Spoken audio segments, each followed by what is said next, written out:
ভাবুন তো, সমুদ্রের গভীরে ডুবুরিরা হঠাৎ এমন কিছু খুঁজে পেল যা দেখে সবাই অবাক হয়ে যায়। পানির নিচে পড়ে আছে পুরো একটি রহস্যময় ট্রেন।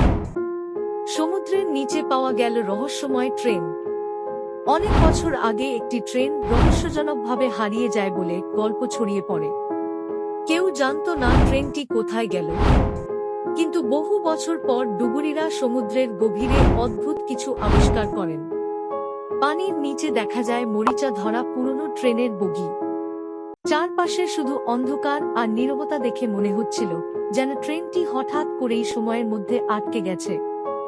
সবচেয়ে ভয়ঙ্কর বিষয় হলো কিছু বগির দরজা এখনো বন্ধ অবস্থায় ছিল। এরপর থেকেই শুরু হয় নানা রহস্য আর গুজব। কেউ বলে ট্রেনটি ভয়ঙ্কর ঝড়ের কারণে পানিতে পড়ে গিয়েছিল, আবার কেউ বিশ্বাস করে এটি ছিল এমন এক দুর্ঘটনা যেটি ইচ্ছা করে লুকানো হয়েছিল।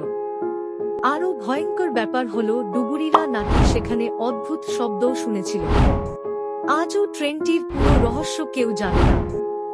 সমুদ্রের গভীরে পড়ে থাকা সেই অন্ধকার ট্রেন এখনো মানুষের কল্পনাকে ভয় পাইয়ে দেয়। এন্ডিং, আপনি কি কখনো এমন রহস্যময় ঘটনার কথা শুনেছেন?